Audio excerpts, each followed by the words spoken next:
You're listening to 102.9 WFPRLP, Franklin Public Radio.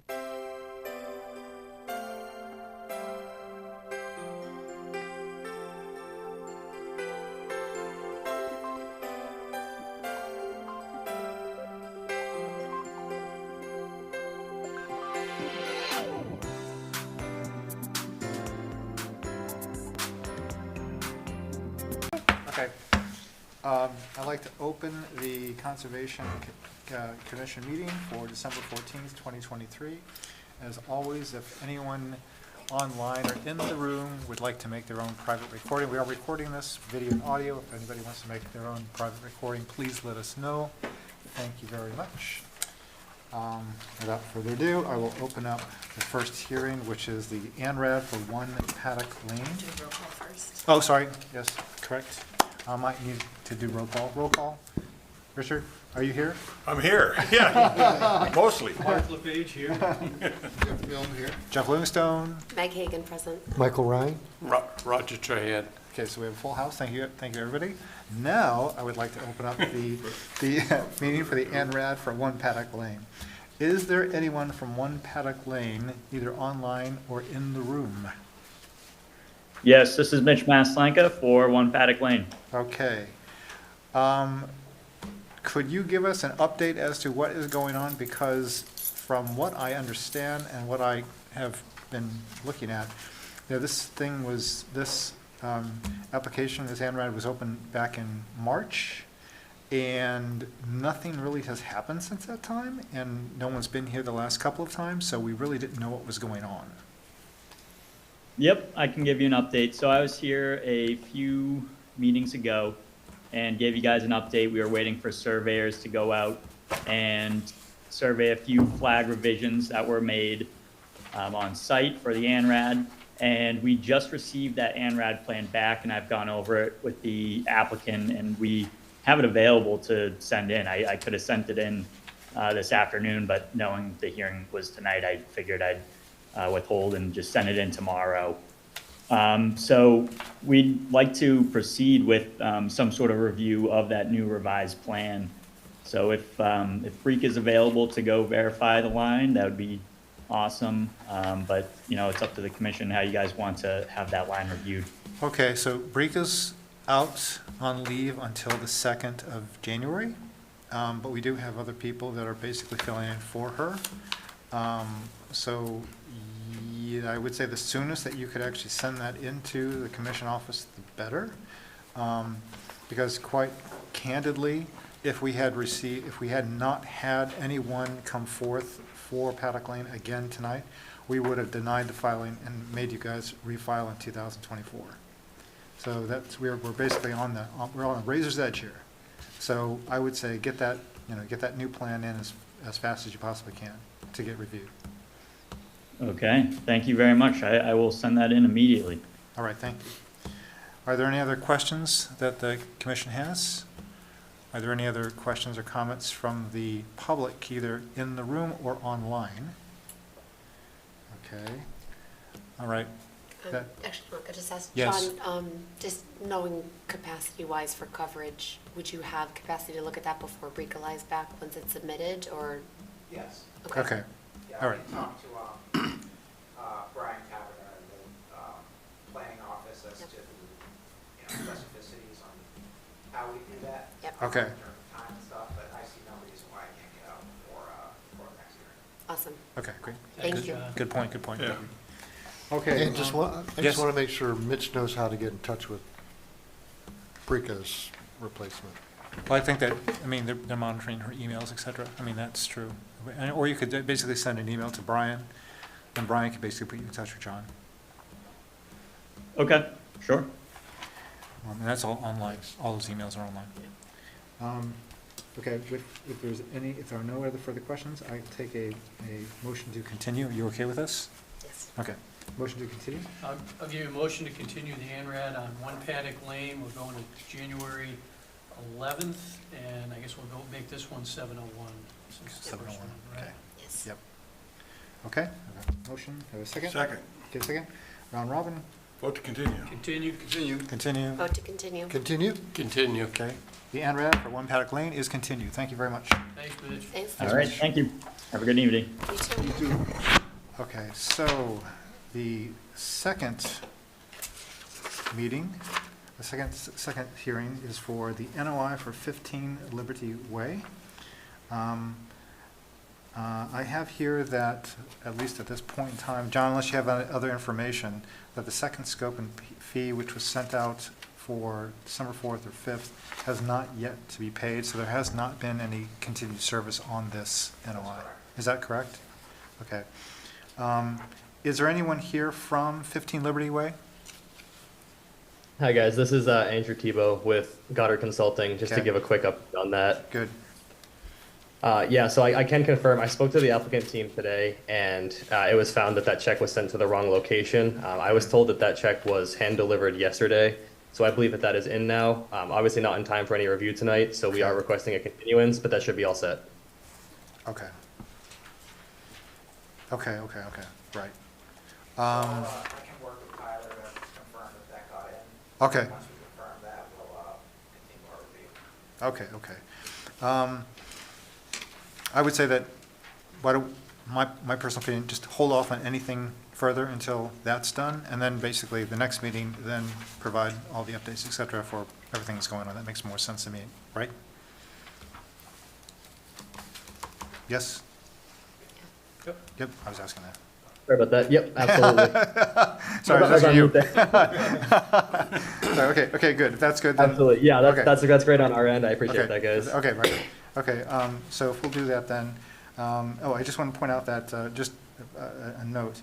When I was talking to Brika, so just so everybody knows, we've been having sort of pre-meetings just to basically go over the various things that are on the agenda, just to make sure that we cover everything, that everyone has all the most current information. We usually do this the morning before the meetings, so it's not an actual get-together specifically, a formal get-together. It's really more just that this is what's coming down the line, so that we don't miss anything. So one of the things that she pointed out here was that, just for the applicant to understand, that there is going to need some addition, probably is going to be a need for some additional review, if there are changes to the plan because of the stormwater requirements.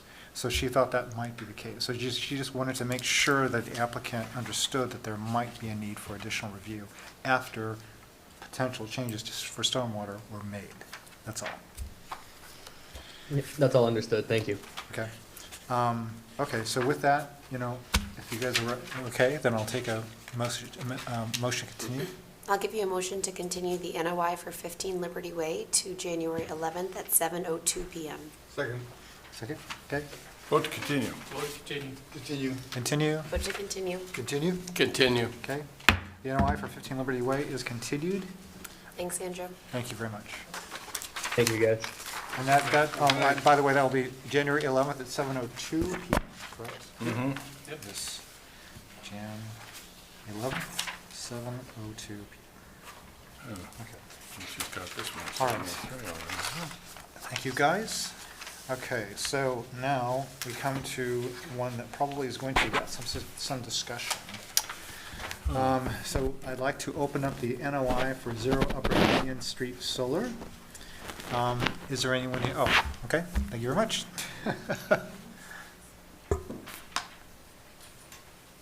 Good evening, Colleen De Benedetto, Volta Energy, and for the applicant, VS Union Solar Smart LLC. I believe we will be requesting a continuance tonight. However, we do have Atlantic Design Engineers to update us on the project, as well as Andrew Tebow, as you know, is on Zoom tonight, and if there are any questions, Andrew is here to answer also. Thank you. Thanks, Colleen. Thank you. Yeah, hi, good evening, Rich Tabazinski with Atlantic Design Engineers.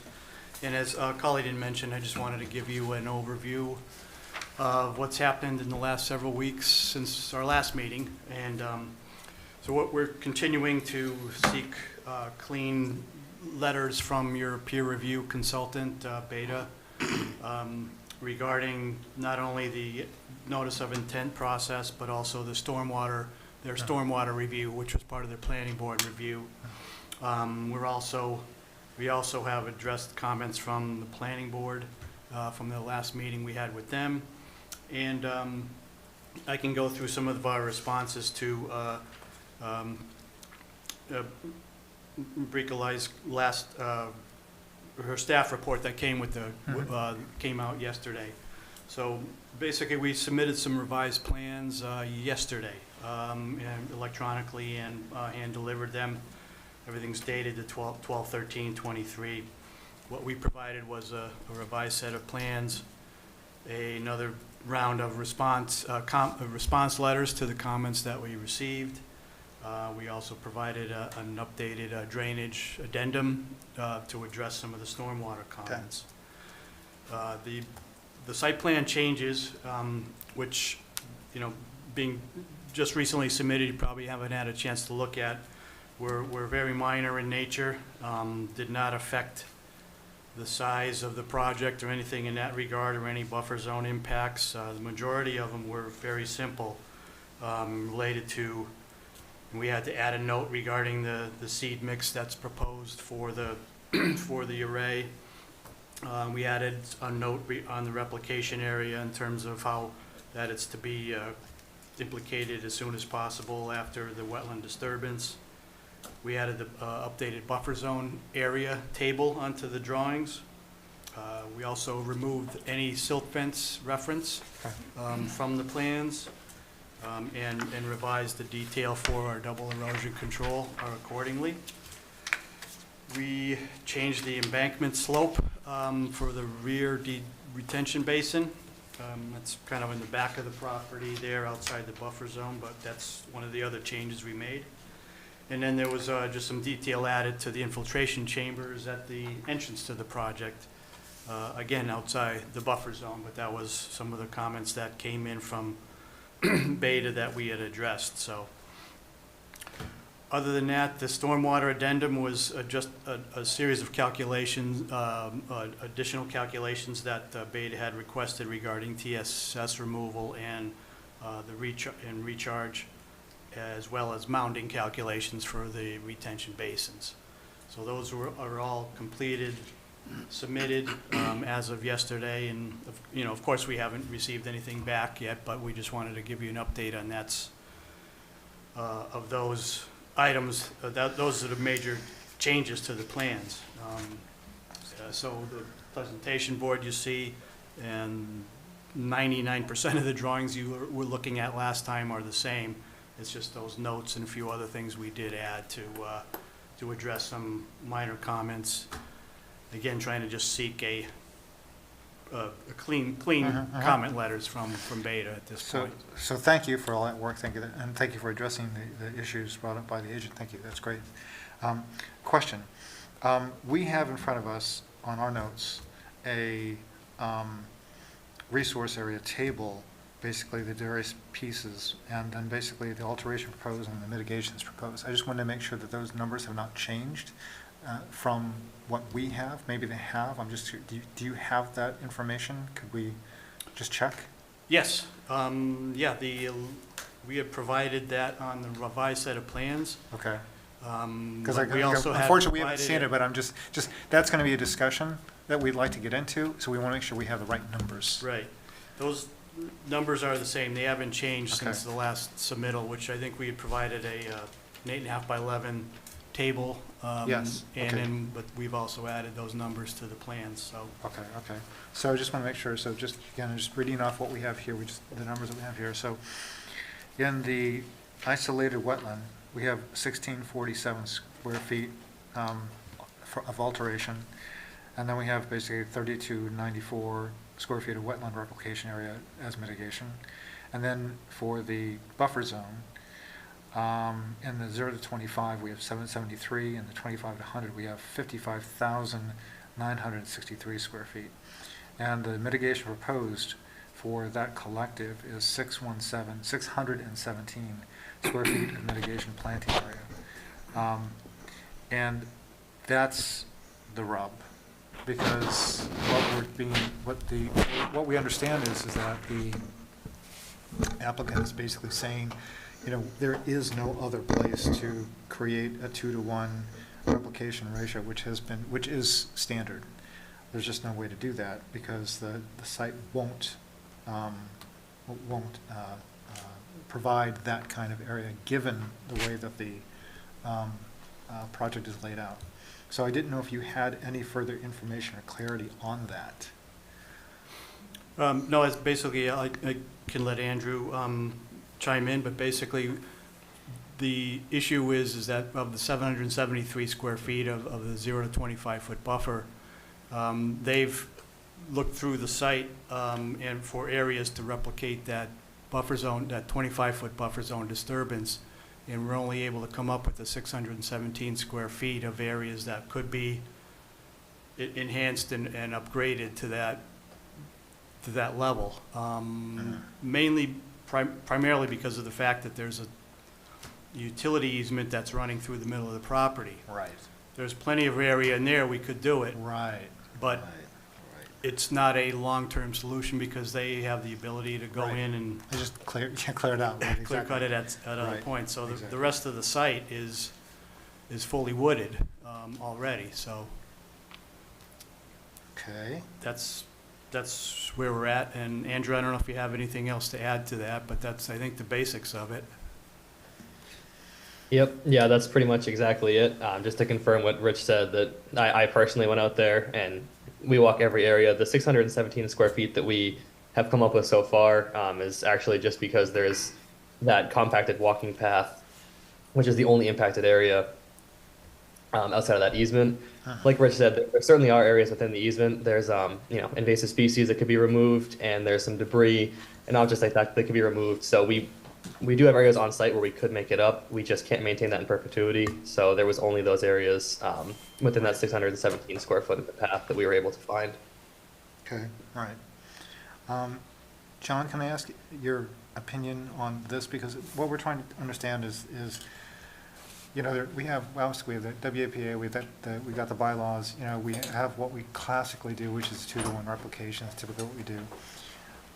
If it's a project, historically, if it's a project that is sort of trying to squeeze into a place that, is almost barely acceptable, a couple times we've given some passes, particularly if it comes to things like commercial, utilities and things like this. But I'm just curious, do you have an opinion on what is common? What have you seen? What can be done in this case? Yeah, so I think, in some cases, on some projects, you look at this kind of mitigation and restoration work for example, like a large residential development. I'm just wondering if you might want to go up to the. Oh, to the mic, yeah, because, we'll want to capture your, thank you, yes, thank you. Sure. So with some kind of projects, say you're dealing with like a large residential development, you can make some changes, or say like with a redevelopment, you can make some changes where you maybe scale back an area of the project and then use that previously developed area to then restore instead of putting a unit there or something of that nature. Right. With, what I think Andrew's and the applicant's referring to, which is, I think, a reasonable assessment of this site, is that it's currently fully forested. So if they were to do any restoration beyond that area of that compacted, cleared of vegetation walking path that they propose, they would effectively be kind of, cutting down trees to plant trees sort of deal. And then, outside of that, they have plenty of room if they were to do the mitigation within the power line easement. But, as mentioned, that every so often just gets blown away when they come in. There's no way to guarantee, there's no way. Yeah, no way to guarantee it. I would say those, if I remember correctly, at least the majority, if not all of those 25-foot buffer zone impacts are within the utility easement right now. Is that correct, Andrew? Yes. Yep. Yeah. Yes. They're for the roadway to get in, exactly, that pinch point that we have to use for site access. So they would be, the way I see it is they would be impacting an already disturbed buffer zone at the site to then create you know, a more naturalized portion of buffer zone more interior to the site where there's currently a walking path. Okay. So they don't meet that 2-to-1, but I think, you know, they do meet the spirit of providing some meaningful mitigation. Okay, okay. And if I could just add that the area that we're impacting the 0 to 25 is solely for the access road coming in. It's not to make the project bigger or larger or anything else. It's, Out of it's necessity. our only means of access to get to the developable area in the rear of the property. What's the area the access road is going in now? What's the story with that currently? I mean, is that partially being used? Is it something to be compacted anyway? What's kind of the status? I can speak to that. That area's, it's sort of like a shrubby meadow. It's a little bit impacted. There's some tire tracks within the area. There's a little bit of debris around. It is vegetated. I wouldn't say it's super compacted, but there are no trees within that area. It's very young undergrowth, a lot of herbaceous vegetation. All right, gotcha. So it's, yeah. Yeah, very minor impact for the roadway to go in. Yeah. It's not pristine. Yeah, No, some impact currently, I guess is where I was going, so yeah, you're not starting the whole thing. Got it. Yeah, and there are some invasive species within the area, and it's already very low to the ground, so there's no clearing and, you know, trees coming down or anything of that nature. Any further questions or comments? No, I feel better about these numbers after talking through it, so, Yeah, I think that's helpful. Okay. I do have a question. yeah. So the majority of this project is cutting down trees to put up solar panels. Is there anything you can do underneath the solar panels that can help with mitigation? Well, the seed mix that we could come up with underneath the panels, there's what we can do is kind of change the habitat, if you will. In other words, from now it's a forested habitat, but underneath the panels, if we used a pollinator mix, we change the habitat to enhance that aspect. We can discuss that with the project owner and applicant to see if that's something we can do. Obviously, we don't want to be planting trees or anything else to grow underneath the panels or around, but to kind of change the habitat from a forested area to one for, like the pollinator mix might be something that they could consider in that area. So that brings me to the question I had. So over time, like maybe even a long time, obviously, you know, you can't have plants growing taller than the solar panels, obviously, and then shading the panels, obviously. So is there a maintenance need at some point for people to go in on a semi-regular basis and sort of like just, you know, make sure that the plants don't get higher than a certain, you know, height, you know? Oh, yes, definitely, yeah. Okay. There is a maintenance program that the applicant will have, and it will keep the vegetation in and around the array approximately 1 to 2 feet tall at the most. Once Okay. it gets above that, they need to Right. trim it Okay. back. All right. So the question is then, if they did do like a pollinator mix, there still would be enough vegetation to actually Mhm. make that work. That could actually still function. Definitely. It wouldn't be cut so low that it wouldn't. That's the question. Mhm. Okay, all right. Okay. I guess, Jonathan, have you seen that be, from your perspective, successful in other situations? Yeah, and you know, in our letter, we did mention as a recommendation, you know, implementing like a native wildflower seed mix, you know, supplemented with some loam as well under the panels, and that has become very common practice. When a lot of these big solar projects in Massachusetts started to go in, it was kind of, you know, they got a bit infamous for being kind of pretty large mud bowls and a lot of erosion problems. But Mass DEP has started taking a closer look at these sites, and a lot of the, you know, both project proponents and regulators have seen the benefit of doing that kind of treatment under the panels. And generally, it's a pretty low maintenance cost as well. Usually, you know, we generally recommend a once-a-year mowing, you know, right before the first freeze. And that keeps things down, reduces landscaping costs, and provides some ecological benefit. I could see where that being a benefit, even just for soil stabilization with the slope of the site, so. Mhm. Agreed. Anything else, guys? Any other So, questions? so if that were to happen, I know when people replant trees or shrubs, in 2 years, we have to go back and make sure that those trees or shrubs are growing. Well, we condition it. Right, yes, yeah. so that, would that be conditioned into a wild seed mix as well? I mean, typically, you have smaller areas, not areas as big, and typically you would say like, 90%, grows, basically, right? So you could do that. I mean, you could.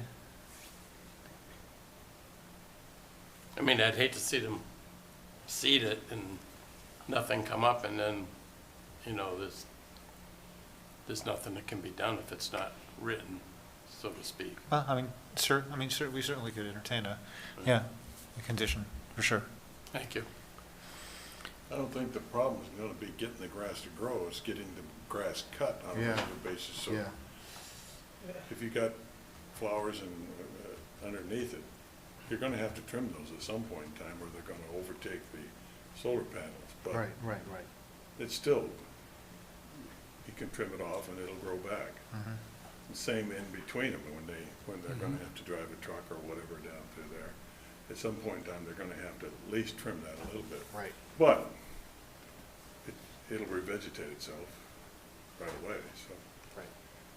It's, I Okay. think that's the best you can do is to, you can put the mix underneath it so that we can have some pollinators and attract some bees, but you will have to, Oh, yeah, maintain clearly, it. clearly, yeah. It's obviously a compromise. Yeah.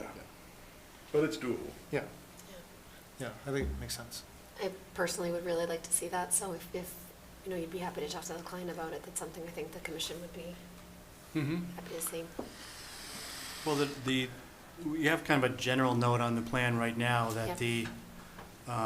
that the seed mix, the specific seed mix to be used in the array would be submitted to the Conservation Commission for approval prior Great. to installation, so Yeah, I think that. the specifics of it, I think, could be handled with that note that's on the plan right now. Perfect. All right, well, Jonathan, you still need to review what was this, submitted, correct?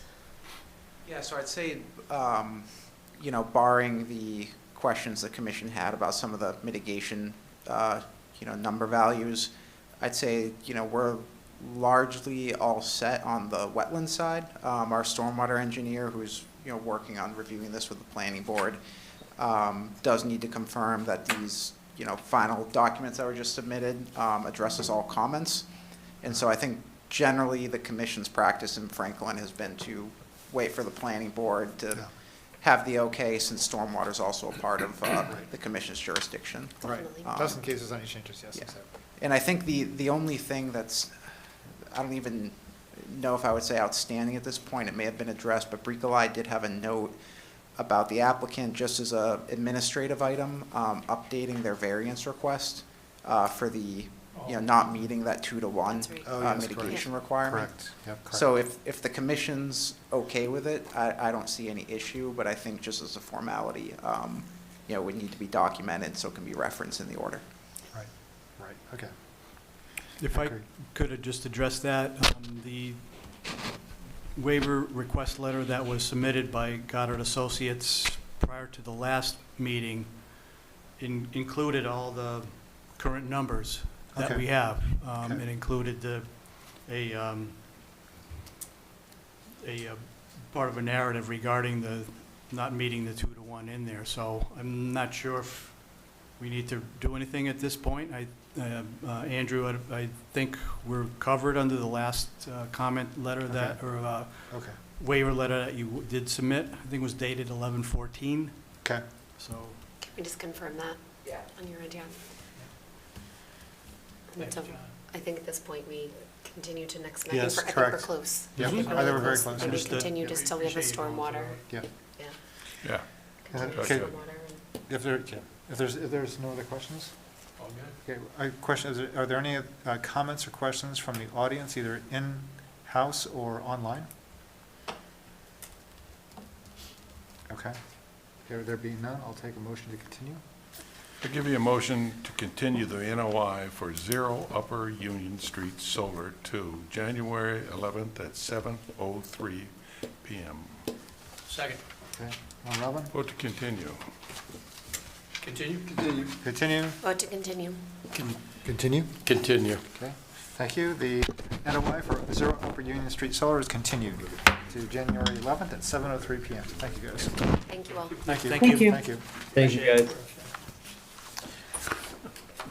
Now I'd like to open up the meeting for the ANRAD for 124, 126 Grove Street. There's a note here that, at least at this point of the meeting notes, that the certified mail, the green cards had not yet been received. Is there? Okay, they still. Okay, all right, so we still need those, okay. Is there anyone here from 124, 126 Grove Street? I'm here for another project, but I'm for Gary and Haldon, just confirming that we're requesting the continuance. Okay. You heard about the green cards that we had, right? Yes. Just so you. I will pass that on. Okay, thank you. Thank Okay, you. all right. Okay. All right, that's fine. Is there anybody online or in the room that wants to make a comment or have a question on 124, 126 Grove Street? Okay, there being none, I will take a motion to continue. Mr. Chairman, I give a motion to continue the NRAD for 124, 126 Grove Street to January 11th. We have 704 or 705 at this point? Or 7:04. 704. 704. 704, 704. No, I don't think so. Did we? Yeah, because we added that one on at the beginning. In the beginning, yeah. Yeah, it was, Oh, we did? We said 7:02, but they came back, this, Yeah, I don't the know next which one, one the we Union did. Street Solar is 7:03. okay. Oh, you're right. Yeah. So we're just still, skip we're in, some today, so we're You going, are, I'll Chris. cut it. Yeah, you're right. well, second to 7:04. 704, okay, 704. We'll make that happen. Okay. All right, Vote to continue.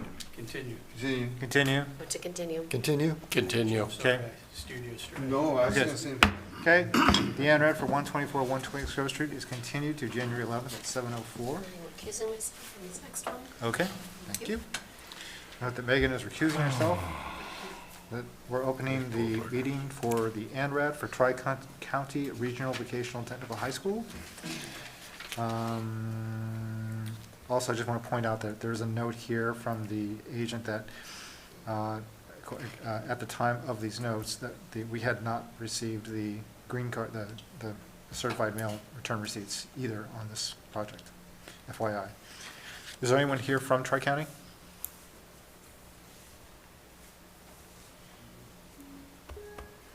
Okay. Is there anyone in the room or online that wants to make a comment or has a question about this project? Okay, does anyone on the commission members know? Okay, then I guess we'll just go ahead and continue this then. Motion? I'll give you a motion to continue the ANRAD for Tri-County Regional Vocational Technical High School to January 11th at 7:05. Second. Go. Okay, go ahead. Vote to continue. Continue. continue. Continue. Continue? Continue. Thank you. The ANRAD for Tri-County Regional Vocational Technical High School is continued to January 11th at 7:05. Someone can flag Megan, let her know she can come back in.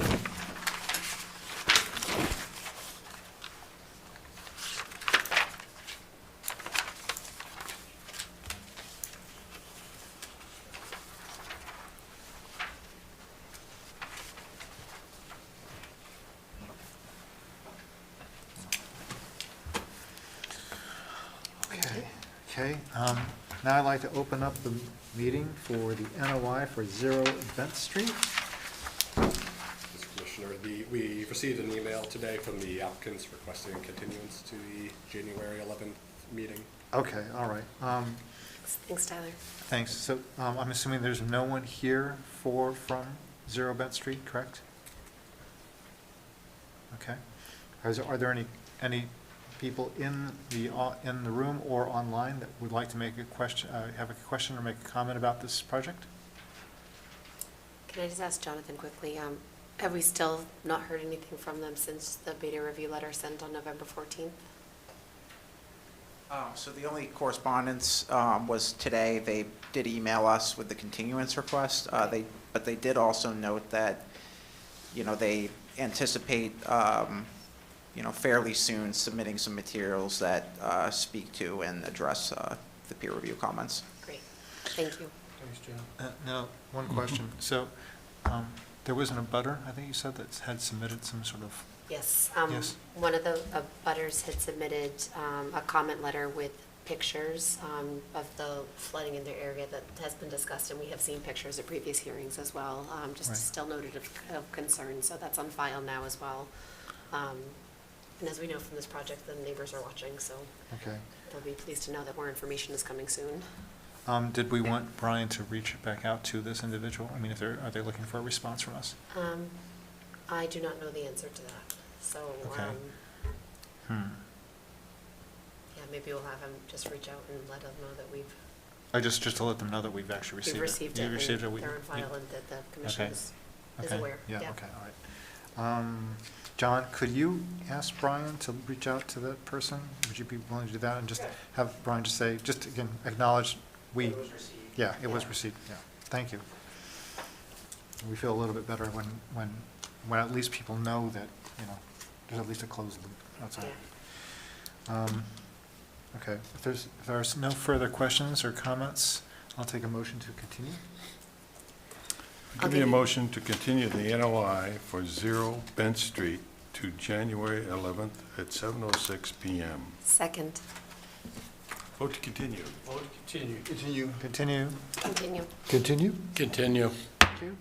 The NOI for 0 Bent Street is continued to January 11th at 7:06 PM. Got another solar array. Thank you. Okay, that was 7, am I correct? Yes, 7, so the next meeting is for the NOI for a proposed solar array at parcel 3, 160 Maple Street. Is this the Maplegate deal? Yeah, this is Maplegate Is South. there anyone here from parcel 3, 160 Maple This is the Street? one that's in the... Yes, you have Greg DeBona from Bowler online here. Great. Thank you. I see myself now on camera. We also have Allison Fennell, our land use attorney from Brown Legal on as well. And we will be joined shortly with from Dan Wells from LEC Environmental as well. So Dan will be logging on in a minute. And if I'm able to, I will share some screens and present the project and kind of run through the overall project. You should have access now, Greg, thanks. Great, thank you. 3 should do it. Okay. So hopefully everybody's now seeing my screen, which reflects an aerial exhibit of the overall, basically the overall site, including the entire track of the Maplegate Golf Course, which we've been in front of this board previously, presenting the north portion of the course, which we got approved kind of in late summertime. We're here tonight representing a different LLC, a different entity on behalf of Maple Street Solar LLC, but we are continuing that development and proposing solar for the southern portion of the Maplegate Country Club. So if those recall, we talked last time about the fact that the overall course was being broken up into 3 different parcels. Parcel 1 being the north, which has a recent approval for a solar development on it. The middle parcel, parcel 2, which is just a preserved green space that will not have solar development on it, but will have an access road that connects the 2 properties together, providing access to parcel 3 from parcel 1. And then parcel 3, which is the southern portion of the site, roughly about 61.4 acres in Franklin, and there's a small portion of 3.88 acres that are in Bellingham that fronts on Maple Street. but our access, our road access, emergency vehicle access, service vehicle access will all be through the access agreements through Parcel 2 and Parcel 1, and continue to utilize the current Maplegate Country Club access road to service this lot. So I will just go right to the overall site plan, which was part of the submission set. Here, it also alludes to the fact that we have ghosted in blue that prior development. As noted here, that was a separate project, obviously previously approved, but it's relevant because it shows how the two projects interconnect through those access roads, through the gravel access drives. So where the Parcel 1 development comes to enclosure is really where the access road then extends through an access easement through Parcel 2, and then provides the gravel drive connection to the solar development in Parcel 3. And that's the project that we filed for the NOI, and the one where we have some limited direct wetland disturbance and compensation that we're proposing, and definitely areas of buffer disturbance as well, which I'll go into in a little bit more detail. But you can see from the overview here that we have panels really that are located on both sides of a relatively large Y-shaped wetland feature that does evolve into kind of an intermittent stream that basically separates the west side from the east side of the solar development.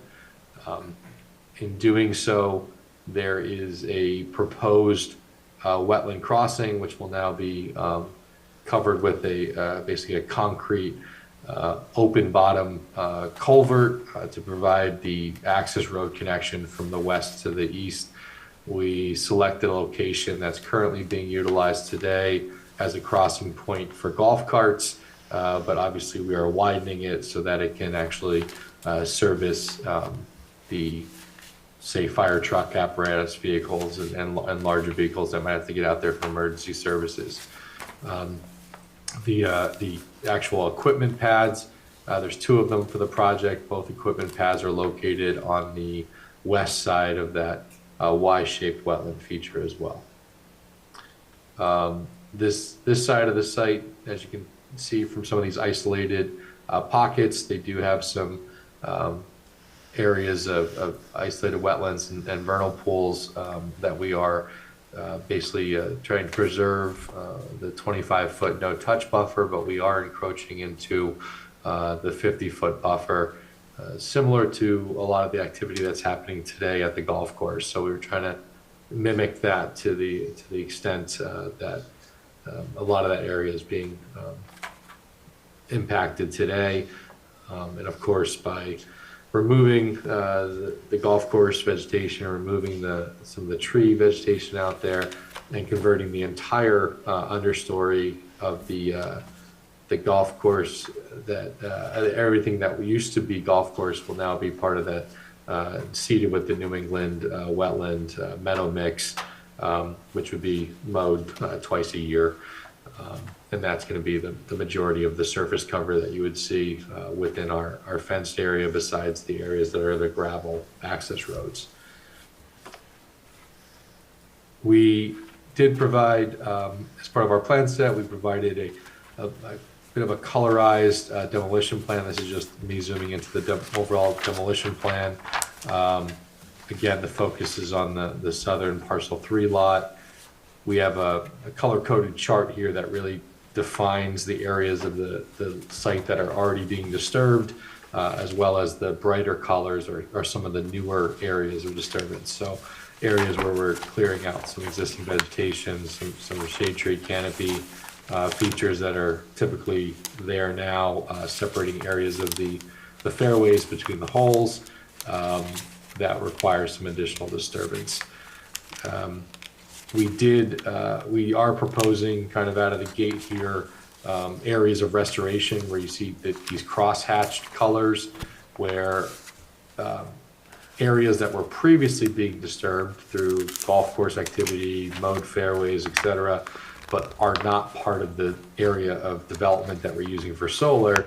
We've called out areas for additional wetland restoration and plant restoration. So we're going to try to reestablish those areas that are closest to the vernal pools and to the wetland areas and put back more vegetation there. In the cyan color right here in the middle, where the culvert crossing is going to be, that's the only direct wetland impact area that we have. We are providing 2-to-1 compensation slightly directly north. We have an area called out, and I'll pull up the plan depicting that, so that we're looking to kind of mitigate the wetland that we're going to disturb as part of putting in the crossing and put it slightly further north into the same wetland body. Let's see, so this plan here is just a blow up demolition plan E. Kind of shows that in a little bit more detail, but you can see through all the hatching, the amount of area that's currently out there today that encroaches very close into the wetland buffers, and areas that we're either looking to maintain or now replace with additional, what we're calling buffer disturbance to be improved areas, to restore those areas.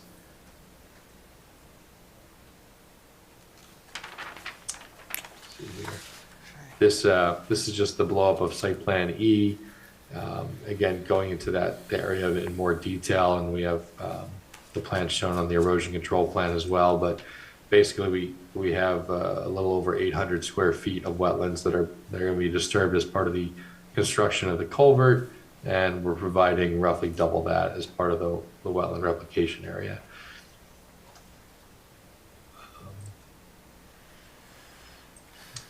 This just shows a little bit more of that planting detail.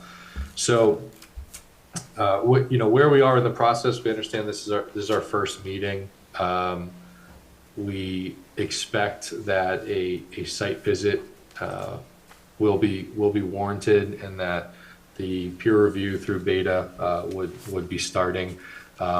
We understand that as of this morning, I don't believe the peer review check had been received yet, although we do have confirmation that it was mailed out from our client on Friday. So it should be here any day, probably just waiting in the mail. Hopefully it gets there by tomorrow. But the intent is to have Beta start on their peer review and get coordinated for a site walk. Dan Wells and the team at LEC has gone back on site as recently as of last week and re-verified if any of the flags that we had set earlier in the year that were missing. And our surveyor is actually going to be back out on the field on Monday to reset any of the flags that were previously missing. So at this point, we feel like we're ready to get that peer review underway, schedule the site walk, similar to how we handled things on the north portion of the site, and then be able to kind of continue this dialogue and talk about in more details the impacts that are out there and what we're proposing with the plan. But I do have Dan on tonight. I see Dan, you've joined, so I can relinquish screen control. Dan, if you want to chime in any more further detail, and of course I'll still remain on in case there's any more general questions about the project or the areas of disturbance associated with the southern portion of the Maplegate Country Club redevelopment. Thank you, Greg. If I could get access to sharing. You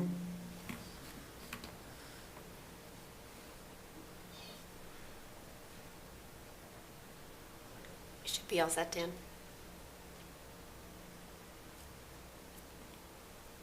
Great, thank you. Okay, so here's just an ortho photo showing where the project would be located, and as you can see, Greg described all of the existing golf course holes. Greg was showing kind of there's a Y-shaped wetland system, and that starts with kind of a ponded area here, and it kind of flows down in this direction. There's another system over here, so these kind of coalesce, and then that stream forms and flows down south to the southern edge of the property. Here you can see this is what was identified as actually a vernal pool, and it's just outside the boundary of this project, but some of the buffer off of there extends. And then here you can see this is a isolated land subject to flooding, and there's another one down here. And so this over here on the left, this dark area, was identified as a vernal pool, and in fact, this of all the, even on the north side of the property, this one had the most vernal pool activity. It had 14 spotted salamander egg masses in it. So this one, even though I'll show you a photo.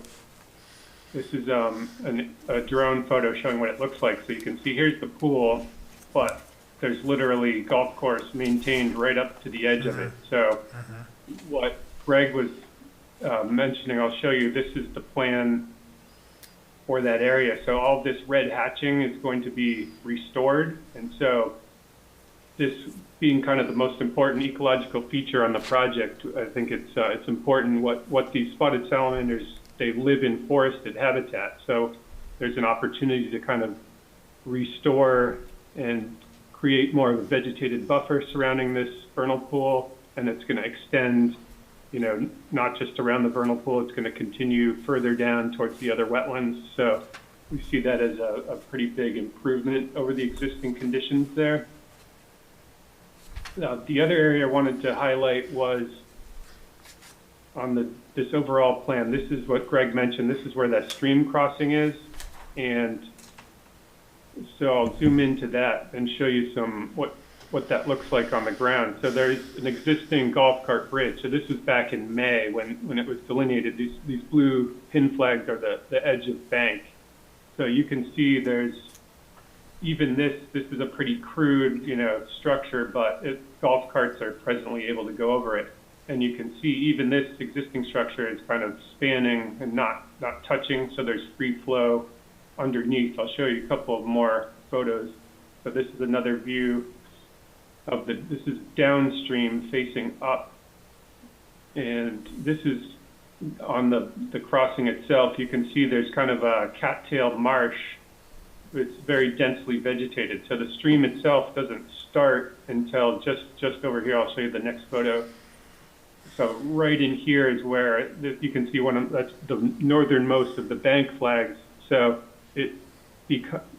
out of this dense, you can see skunk cabbage and cattails. It's a dense marsh, and then it finally it kind of overtops and there's a channel that forms and flows underneath. So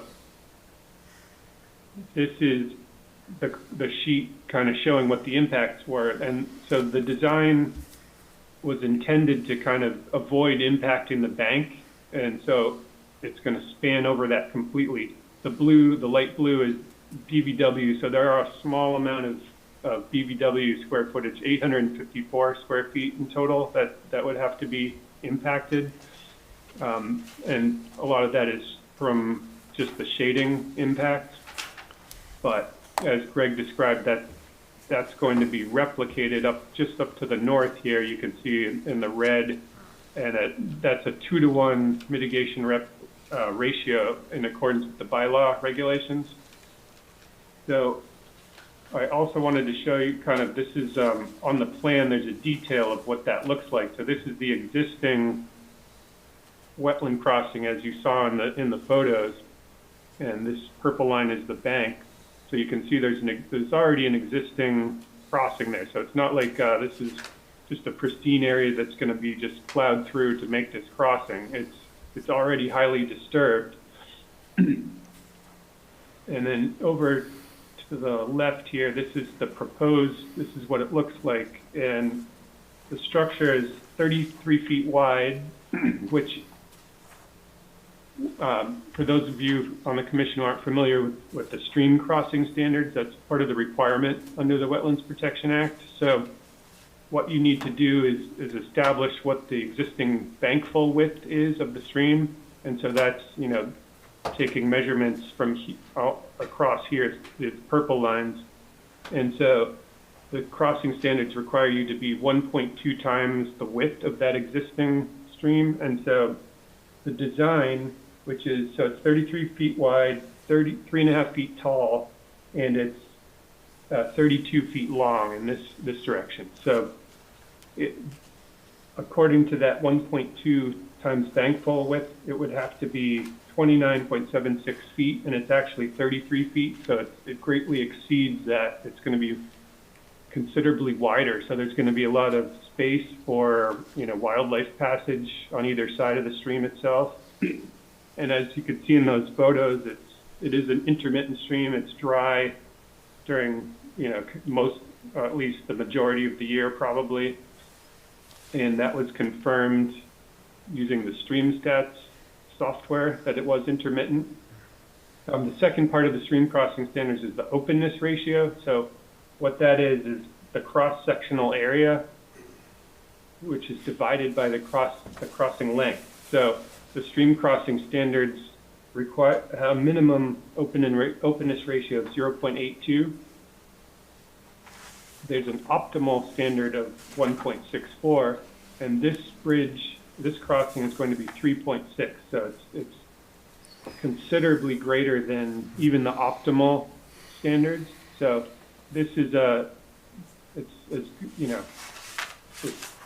better than what's there now, and it's going to be provide plenty of space for wildlife to cross through, and certainly hydrologically it's going to be more than adequate to allow the water to move through that system. Finally, I'll just show you the summary of your bylaw, the impacts under the bylaw. So there is 854 square feet of BVW, which will be replicated at 2:1. On the color-coded table that Greg had showed, these are the impacts that are based on, broken down from 0 to 25. It's very minimal, and that's associated just with the stream crossing, 1,148 square feet, and between 25 and 50, that's 22,500. So total buffer zone of new alteration is 84,000 square feet. Mitigation is proposed, as Greg indicated, particularly the majority of that mitigation is in the most important part, which is 0 to 25 feet from the wetlands. So that's almost 27,000 square feet of restoration.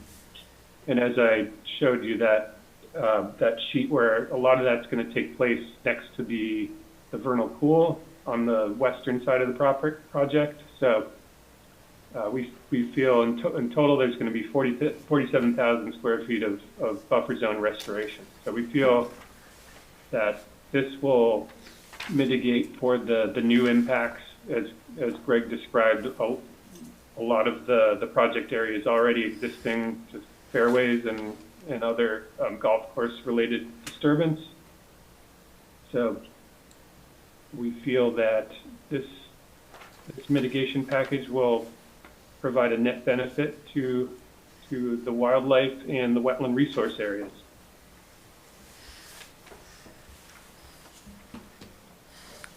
Just one quick question, just out of curiosity.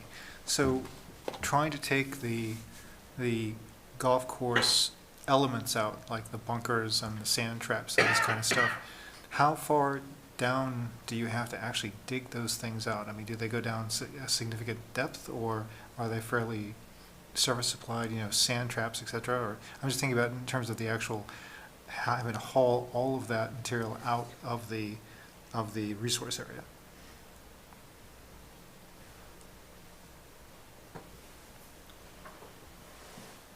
Sorry, that's a good point. So there are areas that have bunkers, that have maintained greens, that have active area of the course that's part of the restoration, and that would be the intent, is that we do have to bring it back down to kind of that undisturbed native soil level, and then build it back up and plant it out.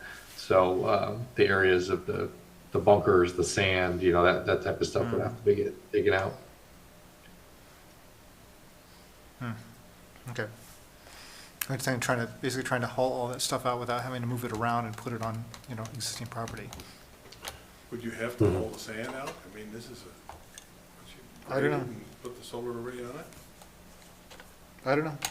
We don't have the areas necessarily where there's, I'd say, solar being set right on top of, say, sand traps. I mean, Okay. there is some area where the contouring and the grade has to be smoothed out a little bit, so that it helps to support the studs and the screws that would then support the mounting system.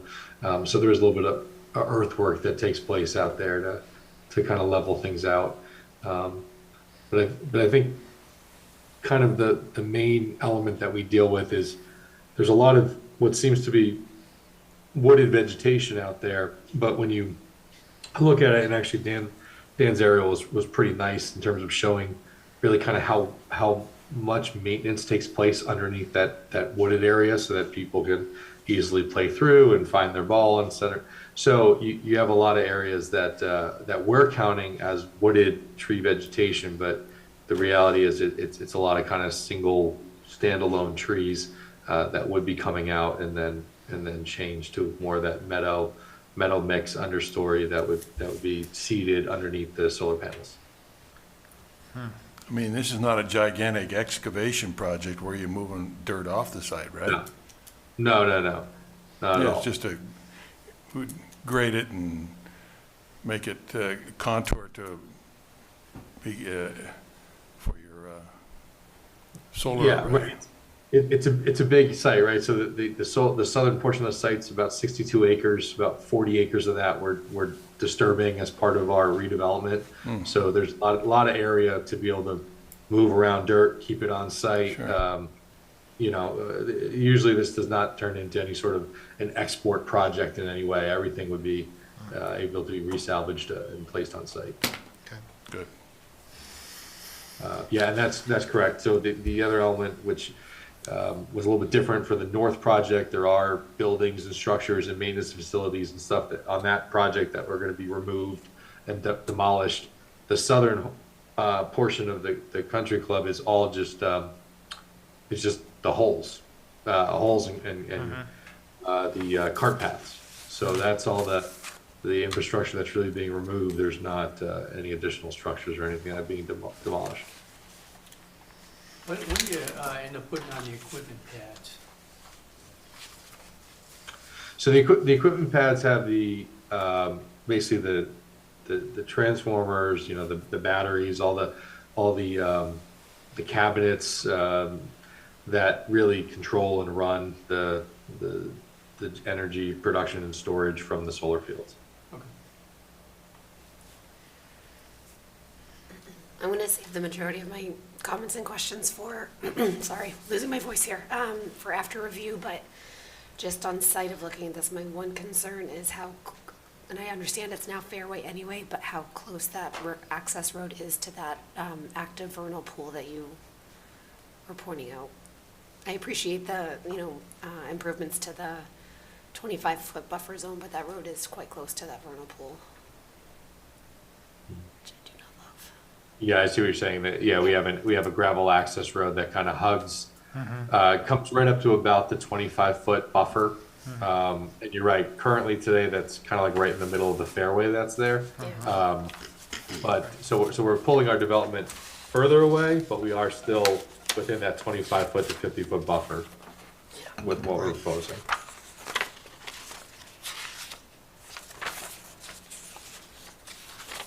Now, once the site is up and running, how active are those access roads? Is it the occasional truck going through, or is it a daily basis that trucks are through there? Nope. The maintenance is about 4 times a year. So you literally get about 4 vehicles a year that come out and do a quarterly assessment and maintenance on the facility. So no daily traffic, no weekly traffic, no monthly traffic. It's very self-sufficient, quiet site, not a lot of activity. The gravel access roads are really just being put in place so that you have emergency service vehicles that can get to the pads and have turnaround areas. It's not intended for any other use. That's it for me for now. Thank you. Okay. Any other questions? Planning Commission? Are there any questions from the audience either? Yes? I just have one question. Can you Looking at the map, Can you actually just can you come to Can you state your name, just for the record, please? Pete Mulligan, Okay. 31 Oak Street Extension. We've been getting letters about all this, but I was wondering how close in terms of their building are they to the Mine River that goes, The Mine Brook? Mine Brook that goes by, near where we live? And what's the buffer zone there? 200 feet. So it's 200 feet for a riverfront. Greg, I don't know if you can speak to how far out from the riverfront area and from the buffer zone the project is? I can jump in. The riverfront area was well beyond the project limits, so we're not even showing that. The interior, river, the bank of Mine Brook is, probably 300 feet or so from the project. Okay. Thanks, Dan. Thank you. Yeah, I think that sounds, I can try to check some actual measurements, but that sounds about right. We're staying pretty far away. Any other questions? Another question? Or comment? I just wanted to know how. Can you, Sorry. sorry. Just It's for the meetings people are- making the minutes. Why are we getting these letters for Oak Street Extension, and how is it going to affect us? How is it going to affect the wetlands near us, and how is it going to affect our street? Because we did receive the Yeah. letters, I want to know why. So just as part of the NOI application process, we're obligated to provide notice, public notice to anybody, I believe, within 300 feet of the property.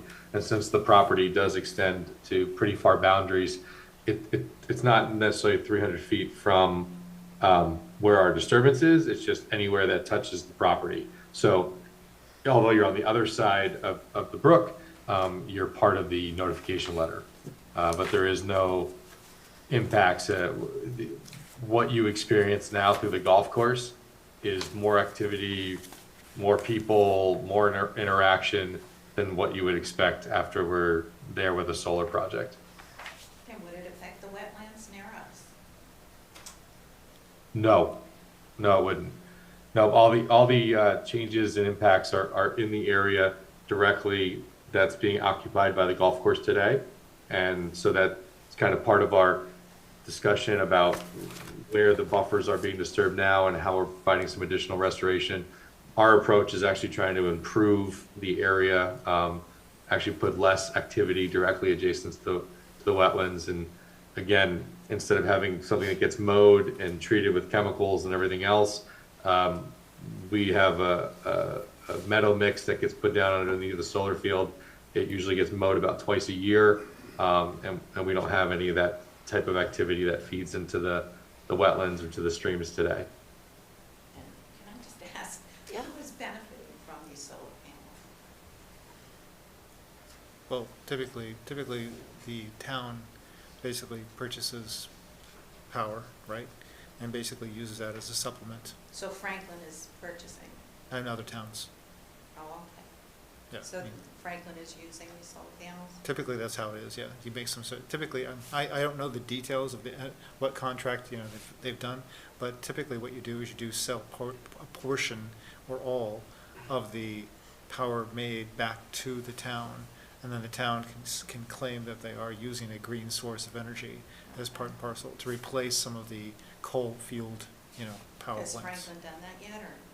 I believe they are. I believe they are actually are, yeah, there are. I mean, we actually do have a solar project, Next Gen or something, next something? and Yeah, what- it's next. No, I mean Yeah. this particular project. This one, no, but there are others that are near the town that we do partake in as a part Right, of the, but- yeah.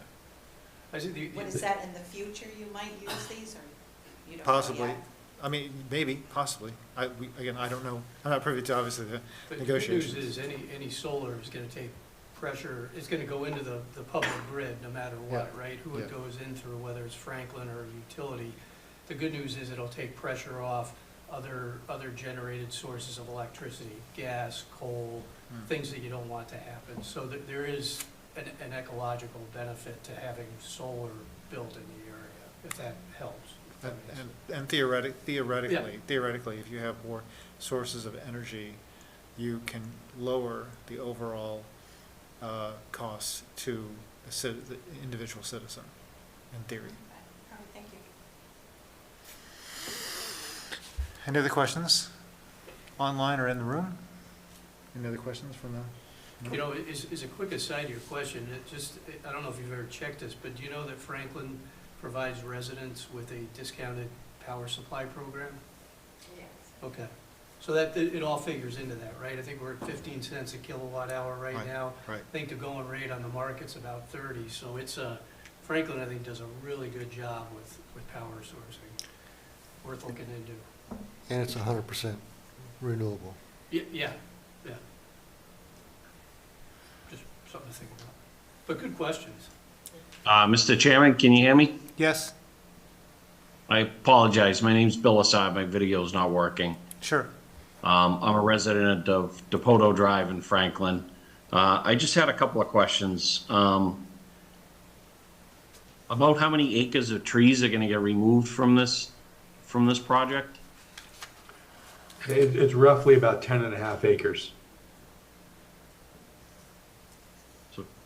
10.5 acres. And the other gentleman talked about how the vernal pool and spotted salamanders live in and they thrive in the wooded areas, yet we're taking over 10.5 acres of their habitat and other wildlife habitat to put up a 60+ acre solar farm, of which at this point I don't even know how many are in the town. I know there's one in my backyard that took 20+ acres of wooded land.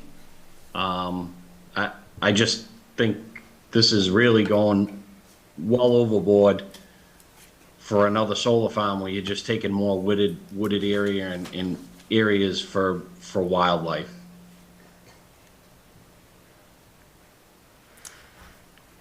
Bill, thanks for your comments.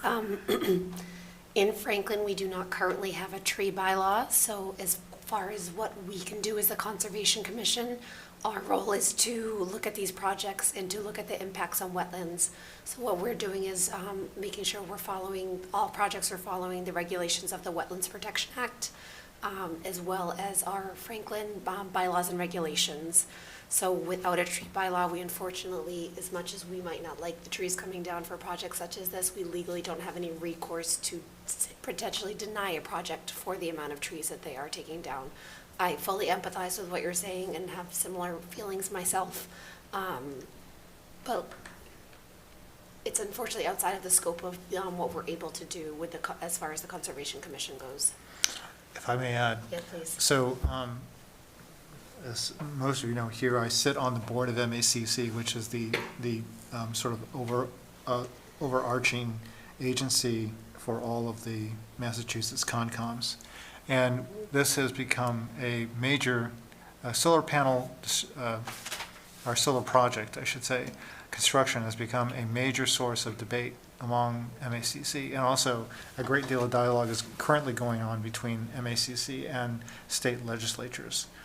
And some towns have risen to the call to enact, as you say, tree bylaws and other acts that have at least created more oversight into some of these projects about what exactly are the changes that are being made.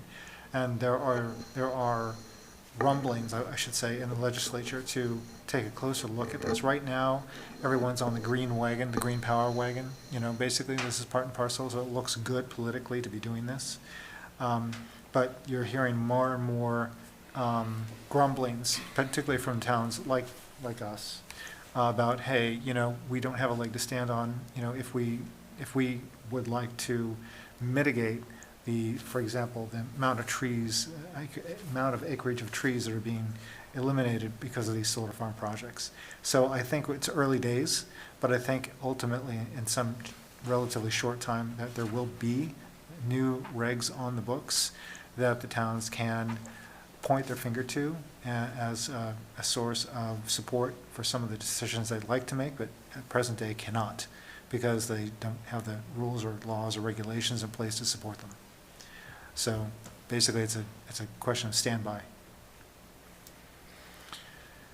Anything else? I appreciate your comments. I just, you know, it has to start somewhere where towns have to take a stand against these types of things. And, you know, how much woodlands are we giving up within the town to have solar farms? And does the town benefit from it? Well, I don't think so. Well, can At some point, Yeah, can I also say, I mean, you know, just to take that, my last comment for that one. So we all know that obviously energy and energy production is a huge, huge area of investment, particularly in the United States. We also know that multiple different types of forms of so-called green power are being developed, and some of these new technologies ultimately will essentially make solar farms, at least in their current configuration, obsolete. So when does that happen? When that happens? What happens to these solar farms? Where do they go? What do they do? The panels are loaded with rare elements. We can't just let them sit there and decay, I mean, ultimately, and fall into the ground. I mean, obviously, right? So, I mean, there is a second act here. We're just at the beginning of the first one, but there is a second act. You know, when we achieve other types of energy production that essentially, you know, again, makes the current means obsolete. So we aren't even thinking that far ahead right now. No one is thinking that far ahead. No one's thinking that far ahead legally or regulatorily at this point. But at some point, they will. And that's when a lot of these kinds of discussions, not just what are you doing to the environment, but what's a potential future impact to the environment, you know, as, again, technology, you know, accelerates. So a lot of these questions are things that are being bandied about right now, you know, upstairs, I'll just call it. But there hasn't been a real, I would say, concerted approach to putting this all down in some sort of framework, right, yet. I think it will. Again, from what I see, it's going to happen. I don't know when, but it hasn't happened yet. Again, it's just simply too early days. So your concern about the trees is essentially part and parcel of a much bigger discussion, a bigger book on how are we going to manage essentially the solar, you know, industry and the development of solar industry in the state of Massachusetts. Right? thank you. Okay. Thanks, Bill. Well said, Jeff. Anything else? I will just say, you know, as much as the trees coming down is obviously, you know, an issue with it itself, but with this particular project compared to other projects, I do appreciate the work that this group puts into restoration of pre-disturbed buffer zone area to help protect the wetlands in this specific project. So I do appreciate that, and I want to thank the project. Yeah, credit where credit is due, because we have seen projects that have not been as attentive. So we do appreciate it. Thank you. The other thing is interesting to think about, right? I mean, this is a developable space. Right. Right? And, you know, our job here isn't to prevent, you know, development. So you think about what could go here, right? This could be, we've seen a proliferation of warehouse space. It could be a lot of ground cover, a lot of asphalt, a lot of parking. It could be a housing development, not that we don't need housing, because we certainly do, but then you've got a lot of yards with a lot of, you know, fertilizer that's going in there now. You know, here you've got a traffic situation where you've got, you know, 4 trucks a year coming in and out as opposed to, you know, 2 cars per house. So sometimes I think you almost got to make this a relative conversation. You know, there is some nice upside to renewable energy. I think we'd all, you know, prefer to see trees and wooded areas preserved, but, you know, this is a developable area. If it's going to be developed, this is and based on the work these guys have done, looks like it's going to be a pretty good fit from an environmental standpoint. Just Right. There's a lot worse things that could go in there. That's what I'm saying. So different way to think about it. Yeah, it could be like the new Amazon, like fleet truck. Like, That's exactly I mean, what I was you know, thinking. you know. Yeah, think Amazon warehouse. Yeah. Oh yeah. Believe me, I've seen it. I have I've seen it. It's bad. Not a pretty picture. We just need to put solar panels on the tops of these warehouses. There you go. There you go. There you go. There you go. Down trees, yeah. Okay. Anything else, guys? Any other questions? We appreciate very much the input. Thank you, and the questions. Yeah. Okay. Well, without further ado then, I will take a motion to continue.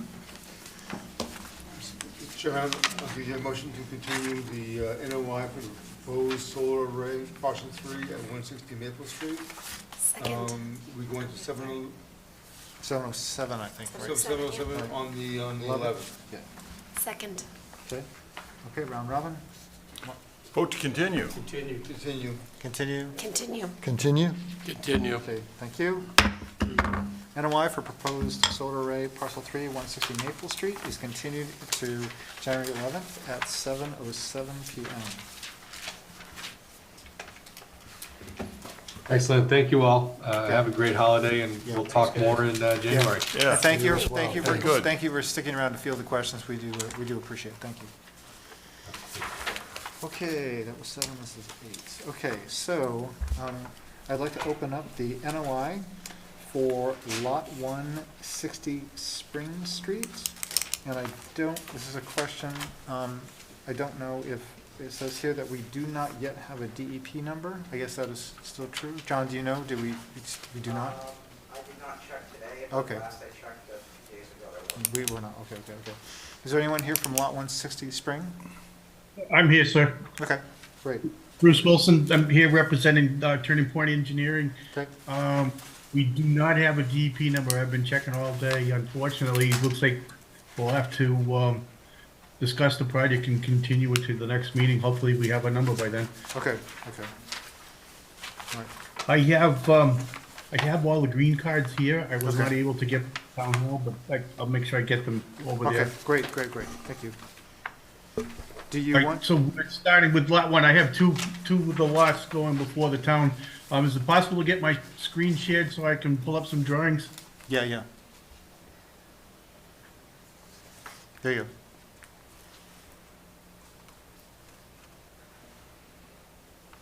Okay. Can you see? I got a dual monitor system here, so I'm not sure what you're looking at. There is a. Just looking at you. Yeah, there is. We're seeing. Yeah. Yeah. All right, so you see. We got Right. it. Yeah, we got it. Okay, so I've got a plan that was submitted to the planning board that's gonna be breaking up the property into 3 lots. Originally, this was part of the solar plan, and we're working with this 13-acre parcel up in the front here. Okay. It was submitted to the board and the Conservation Commission in January of 2019. And that wetland line is 5 years old, so we've had Russell Waldron from AES go out and update the flags and submit a new report with it. We're working with this lot 1 here, which would be this drawing here. Okay.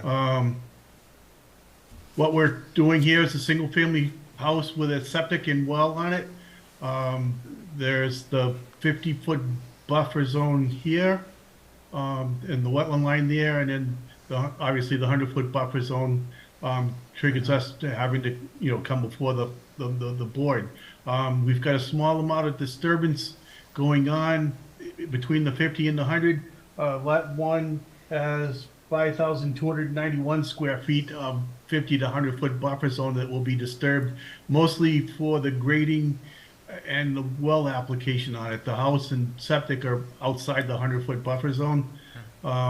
It's pretty straightforward there. We've done what we can to try to minimize the amount of disturbance that's there. The house is going to be a walkout foundation, so that we minimize what grading needs to be done in the backyard.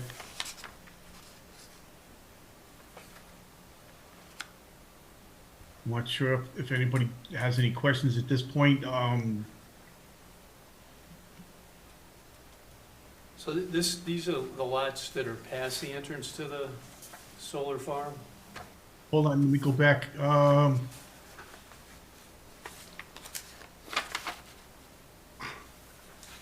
The entrance to the solar farm comes down through here. So what we've done is we've created a parcel. You can see there's the parking lot and the driveway. Yeah, okay. All right, so then what we've done is take the remaining land there and broke it into 3 lots. Got it. But you're only talking about 2 lots right now? The middle lot, we are outside the jurisdictional area with the house and septic. You can see that the wetland does pull down far enough. Okay. We're barely into it with the lot 3 that's here that you'll see in a few. But the lot 2, we were able to keep everything above the 100-foot buffer zone. So this is down by the solar farm? Yeah, just past it on the left. Way past it on, Yeah, yeah.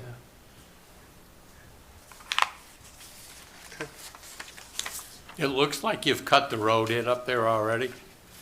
Yeah, he's, Tony Marinella has been working, to bring the road up to, safe and adequate access up there. The cart road used to go through, but he's actually gone in there and cleaned it up a little bit.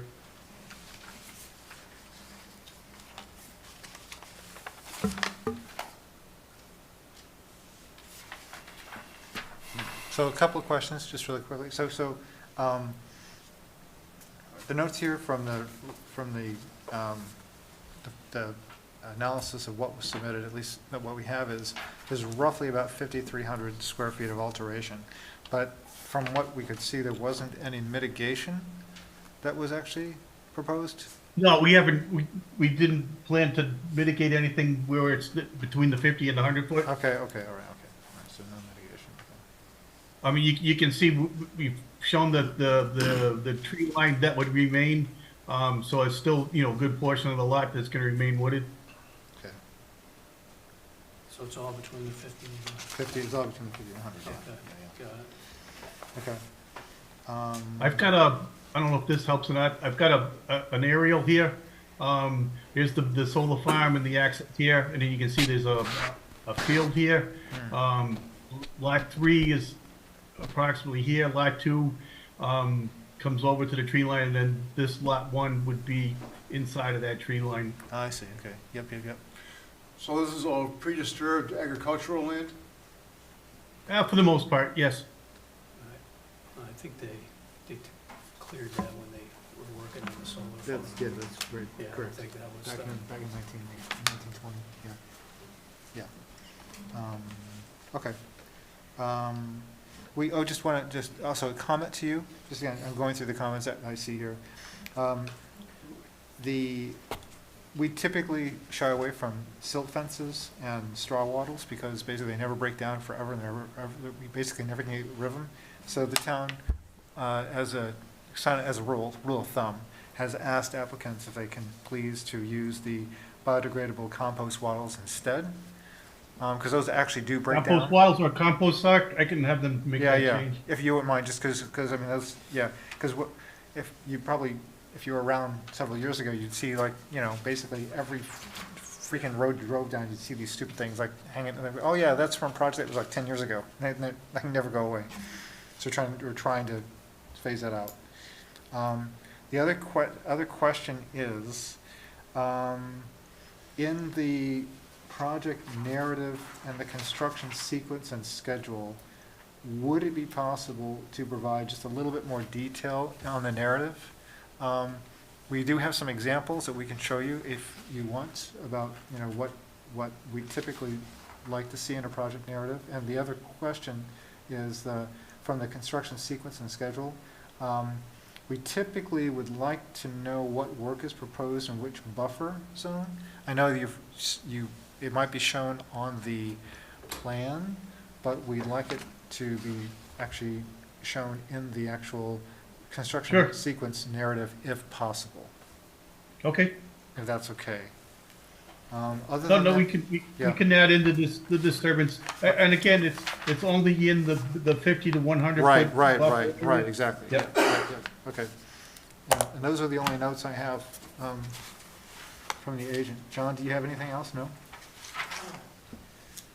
No, so Beta just recently got authorization to proceed with both the Spring Street Lot 1 and Lot 3 review, which is the next project. So we were made aware that, the applicants try and move things along, and they are actually, I believe, going on, leaving town the 23rd and the next week. So our plan is to get out there early next week and write up the letter and have something out before the holiday. That way the applicant has time to review it once they're back before the next meeting. Okay, great. Okay. Thanks, John. Any other questions? Nothing for me at this time. Thank you. All good. Is there anybody online or in the room that has any questions or comments about Lot 160 Spring Street? Okay, so without the DEP number, we will continue. So we'll take a motion to continue. I'll give you a motion to continue the NOI for Lot 160 Spring Street to January 11th to 7:08. We'll do 7:08. Okay. Second. 708, okay. Vote to continue. Vote to continue. Continue. Continue. Oh, to continue. Continue? Continue. Okay, thank you. Do we need a separate one for lot number 3? Yeah, so the NOI for Lot 160 Spring Street is continued to January 11th at 7:08 PM. Thank you. Now we move on to Lot 3. Lot 3, okay. So, Can you still see the screen okay? I just pulled up lot 3 yes, here. yes, Okay. yes, yes. So lot 3 here, as I mentioned, it's much less impact. I've got the 50-foot buffer, the 100-foot buffer, and you can see it's just a small amount of disturbance between the 50 and the 100. That's about 2,500 square feet of buffer that will be disturbed. Again, house is set with the walkout type of foundation, and a lot of the work would be associated with the well that's got to go in, because you got to keep the well, as far away from the septic as required in Title V there. So we need to provide that 100-foot, and you can see the well radius that's on there. Otherwise, we probably could have, kept the house closer to the street, but in order to get all the stuff in and meet all the requirements, we do need to impact that little area there. Okay. So just repeat of same thing, same comments from last time, just narrative. Yeah, no, Blah, blah, blah, all that stuff, yeah. I've Yeah, got some yeah. notes here. We'll Okay, add thank you. the compost sock and then a little more detail Great. to the narrative for you. Great. Any other questions? No? Nope. Pretty much same as, no? Any questions from the audience for Lot 3, 60 Spring Street, either online or in the room? Okay. Without that, I will take a motion to continue. Give me a motion to continue the NOI for Lot 3 on 60 Spring Street to January 11th at 7:09. Second. Okay. Vote to continue. Continue. Continue. Oh, to continue. Continue? Continue. Okay, thank you very much. NOI for Lot 3. Great, thank you. 60 Spring Street is continued, January 11th at 7:09. Thank you, guys. Okay, now we have moved out of the meetings, the general meetings, so now we're going into general business.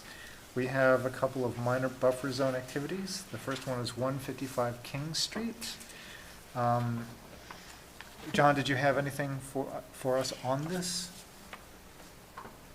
No, just note that, as noted in the notes, that this is, after the fact MBZA, but it sounds like, luckily the applicant didn't remove any stumps, so it sounds like those are to be remain. I think the only thing to confirm is if Tyler ended up getting a check. The homeowner just dropped off a check just before the meeting. Okay, so yeah, we did, okay. Yeah, so Great. I think Rico I recommended approval contingent on the check. Correct. Okay, Hey, we can get one. that's great. All right, let's do it. Okay. Let's do it. Give you a motion to Approve. approve the minor buffer zone activity for 155 King Street. Second that. Okay. Vote Nope. to approve. Approve. Yeah, no, it's really bad. It's not I know. bad. Okay. It's like automatic. Approve. Approve. Oh, to approve. Approve. Approve. Okay. Boing. Okay, great. Hardwired. So the minor buffer zone activity for 155 King Street is approved. Hooray, yay. Okay, now we'll go to the next minor buffer zone activity for 22 Southgate Road. Do you have anything for us on Southgate Road? Nothing. Similar to the last, Same. this was filed before the tree cutting was done, but it sounds like they're in pretty bad shape. Stumps to remain, and approval is recommended. Okay. All right, so sounds like everything's fine, unless you guys have any questions? No? Yes? Nope. Okay. I will take a motion to approve. the Motion to MBZA. approve the MBZA for 22 Southgate Road. Second. Okay. Vote to approve. Approve. Oh, to approve. Approve. Okay, thank you very much. Thank you. The MBZA for 22 Southgate Road is approved. Okay, now we'd like to move on to the, we're done with the MBZA's, now we're moving on to the permit modification and extensions section. This is for 515 West Central Street, a permit modification. John, do you know anything about this? You're reviewing this, I think, in the process, yes? Yeah, so, Matt Crowley at Beta, one of our stormwater engineers, did issue a memo just this week on this field change. Okay. It's relatively minor, but he did ask for some, additional clarification, particularly on the porous pavement detail, and just a few questions, primarily confirmatory questions for the applicant. So, I think, as we mentioned before, I think generally the commission has everything sort of sorted out through that review process and through planning board prior to accepting for the Concom. Okay, so basically, we're just waiting for the final stormwater review and then pretty much for, yes, correct? Yeah, I believe, I believe the planning board's meeting Monday. Okay. So I imagine this is going to be discussed then. Yep, okay, all right.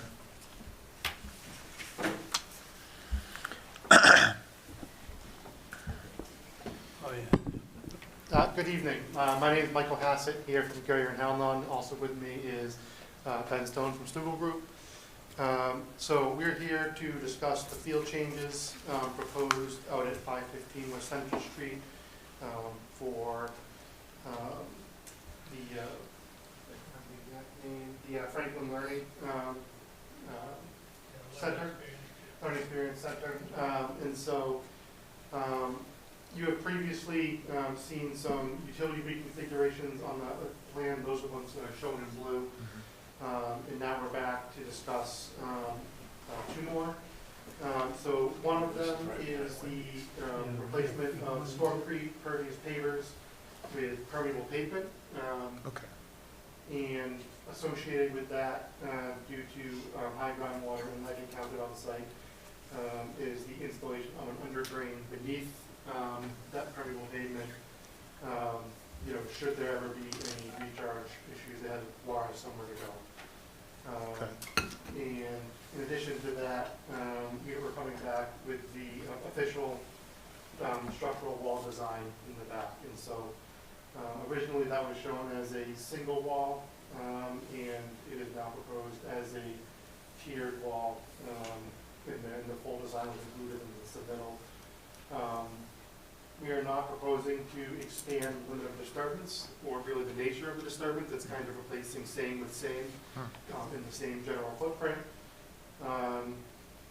And as he stated, we have received a comment back from Matt Crowley. We're in general agreement with his comments on the stormwater, on the pervious pavers. And then I believe his comment letter didn't have any issues raised with the wall. What's the wall made out of? What kind of wall? It's a block. It's a large versatile block. Oh, yeah, with the tieback, Yep. Okay. That's right. Yep. Who's making it? Who's installing it or? Who's the manufacturer? I think it's Versalock. Okay, yeah, I've seen this. Now, out of curiosity, so you guys went from a single wall to a tiered wall. Was there a reason? I mean, was there like a structural reason for that? Were you worried about maybe? Yeah. Oh. So due to the level of groundwater, we needed to make something a little more substantial. I see. Okay. So that it wouldn't Yep. fail over time. Yeah. Okay. Got You it. got a 12-inch pipe down there, a drain pipe. Where's that discharging? Which one? Are you speaking of the Is one in the this the center new of the one? drive aisle? Is this So, the- yes, that's the under drain for the permeable pavement, and that ties into the catch basins. So directly behind the building, you'll see a catch basin kind of in the center, directly adjacent to the drive area there. And then there's more drain structures going around the rear left corner.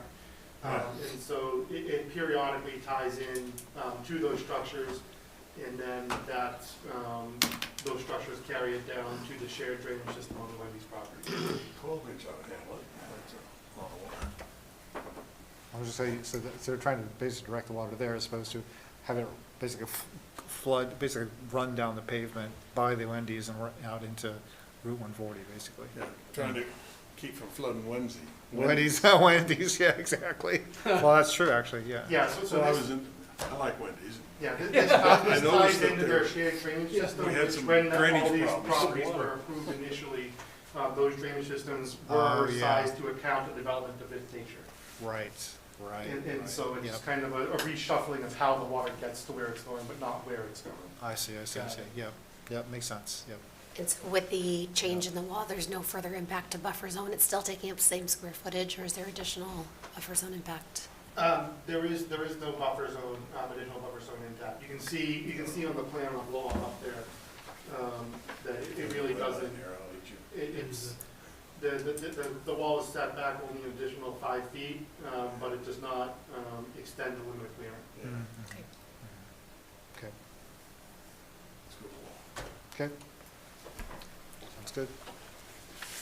And I should mention, you know, I know we're looking to get answers back to Matt Crowley on the stormwater, but if we could potentially look at approving the wall portion of this field change tonight, that's of a time critical nature, and Ben can speak more to that, but if this were to be pushed out a month to the next hearing, it could cause a work stoppage on the site while we wait for that to get resolved. And so if everyone's in agreement that the wall is acceptable, we just want to clear up the drainage, we'd ask that, you know, maybe that section is approved to move forward on that work. And then we can come back and- Sounds, Makes sense to me. sounds me, yeah, It's better to build the damn wall right now than I agree, no, I agree, wait till I agree. Yeah, we, that 3 feet of does snow on provide the a more stable surface for the yeah, upland that's what I was, behind it. well, that was the reason I was asking for the change, because when you started saying high water level, I'm thinking, yeah, great, yeah, What is the Can we overall approve just height of part that the wall? yeah, permit? we can, we can. I believe at its highest point, it's a 15-foot wall. Okay. 17, actually, sorry, one Yeah. more portion. And that's in this back corner over here, which is furthest from the wetlands. So over at this corner, when you're getting up, I think this is Presidential Arms, about the, yeah. Up at the Presidential Arms condominium driveway, this corner is the highest corner of the wall. Like I said, Yeah. that's just inside the 100 in that location, so. You go 2-tier? Yeah. Yes. Setback, Yeah. And as you come down here, and you get to this corner, that's single tier. It's Okay. no longer two tier because the grade drops. Uh-huh. It's not Yeah. 17 feet. Yeah. It's only Yeah. here, and then it steps down, I think it's to 12. and then Yeah, it goes- yeah, I remember, just because I've sat in the back of Wendy's and I've actually driven at the top where the muffler place is and then basically looked down into the site, yeah. Yep. So I it's do pretty, the same thing. yeah, it's pretty, yeah, well, where do you eat your burger, right? So, yeah. I've So, been wondering what they're gonna build there for a long time. Yeah. I'm glad. yeah. So guys, you okay with this? Maybe the partial, because it does make sense and it helps them out and also it provides some stability, just so we don't actually have like angry chefs showing up with, you know, burger flippers wanting to beat us with. It's because we just flooded their kitchen. Okay, so, sure, yeah, that's fine. So, Just, Jonathan, do you have any concerns of? yeah, is that okay, John? Yeah, I mean, Matt had noted in his comment memorandum that, you know, Beta had, so just for the record, Beta had provided like a initial sort of cursory structural review on the draft plans back in November. The engineer of record stated that those have been resolved, so we're deferring now to the boards and commissions on whether they're comfortable splitting it up. And then the other, if they do approve the wall tonight, then the other, you know, stormwater half of it can be approved at a following meeting, once comments are addressed. Okay, good. We like Thank that? you. We like Yeah, I'm that? comfortable Good, with that. good, okay. So good. I will take a motion To approve approve the retaining wall, or retaining wall, Retaining wall. proceed with the retaining wall wall, yes, forthwith. forthwith. Okay, right, right, okay, yeah, Vote. got a second, okay, Vote to continue with your wall. right. Vote to Vote to approve your wall. Approve the wall and continue, Approve the extrude- wall. okay, we'll take two votes, one to approve the wall, one to continue the rest of the, okay. So one is the wall, Approve the wall. approve the wall, approve the wall. Approve the wall. Approve the wall? Approve the wall, okay. Wall is approved, Boop. Okay, and now I'll take a motion to continue. Our motion to continue the permit modification that's associated with proposed permeable pavement and drainage at 515 West Central Street. Second that. Right, to January 11th. 11th. Well, we just need a Yep, date. January 11th. Yep, Gotta have it. okay. Okay, Vote to approve. Okay. To continue. Continue. Vote to continue. Continue. Okay, let's continue. Thanks, guys. Thanks for working with us on this, thank you. Okay. Thank you. Okay. All right, good. Okay, now we move into our favorite part, Richard's favorite part, our favorite part. I'm ready. We have, there's a recommendation for extending the 30-day enforcement order on 305 Union Street. Is there any chance in the world that that's ever going to get rectified? Is there anyone online for 305 Union Street that would like to talk about this? John, do you have anything on this? No?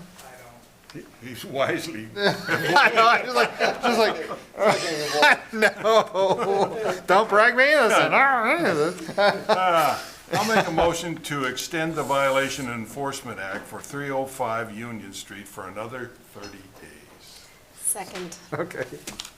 Vote to extend. Reluctantly vote to extend. Reluctant. Vote to extend. Vote to extend. Vote to extend. Extend. Extend. Okay. All right. Do the people over there even know that? I don't even, that we gotta We get don't it. know. Just come on. 305 Union Street. You guys get one more 30-day extension. Okay, that's it. All right, now, so that's it for the enforcement orders. Now we go to minutes. We have one set of minutes. I have read it. I didn't have any changes. Did anybody else? Any No. changes? No? No changes. Okay, I'll take a motion to approve the minutes. I'll give you a motion to approve the minutes from November 30th, 2023. Second. Okay, Vote to approve the minutes. approve.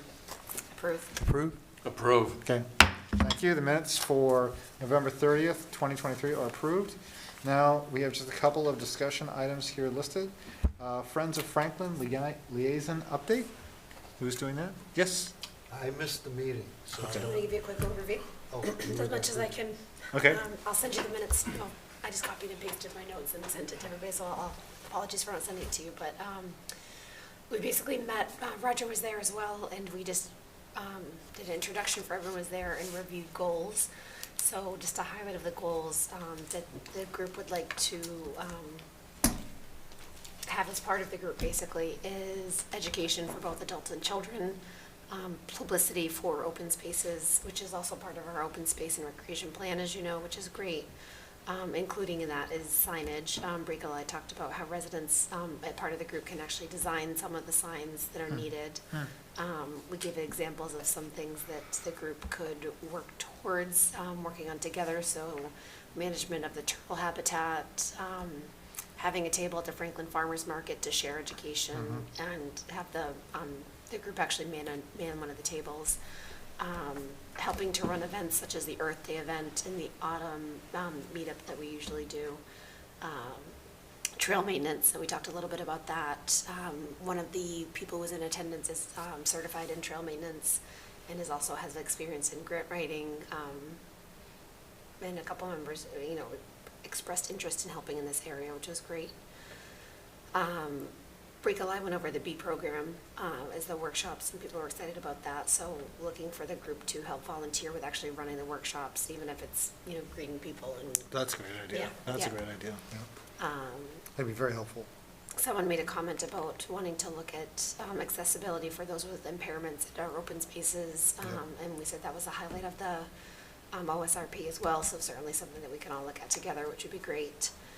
We had a volunteer to be our marketing person, and if you're on social media, you'll see that she posted this week about the B program to let everyone know that it's coming, which was great. And Brico, I just made a comment that she's applied for grants to fund the group since the group itself is under the town and cannot fundraise on its own. So we'll be using grant funds to buy supplies, run meetings, etc. That reminds me of something that's not directly related, but Sure. John, have you heard any other additional information about there was a potential movement to move conservation into its own department? And I just didn't know if you had heard anything more about that. I have not personally. Okay. I know there was rumblings. Well, it just I didn't know if that ever made it up the chain to be actually seriously discussed or not. It is now part of the master plan. It is? Mhm. Okay, it's in the master plan. Yep. Okay. All right, thank you. So a segue into master plan update. Okay. So master plan, officially we'll have the objectives, we have them confirmed and drafted for our now public outreach. So we're gonna have 2 specific public outreach sections or events for open space and recreation and natural, cultural, and historic resources. One we're gonna have on open space itself. I know we've really tackled that through OSRP, so I'm not really anticipating a ton of feedback going into it, because I feel like we got really good feedback from the town on that, but we will have an event for that. We're looking at, if anyone wants to attend, you're obviously more than welcome to. We thought it'd be fun to do it in an open space, which is a little tricky in the wintertime. Yeah. But the SNET does a trail walk the last Saturday of every month, so we're looking at potentially just inviting people to come for a trail walk on the SNET on Saturday, February 24th. If it happens to be rainy or terrible weather and not accessible, we will then look rescheduling it to either be inside, potentially at the Y, or potentially at the farmers markets that are being held at Fairmont.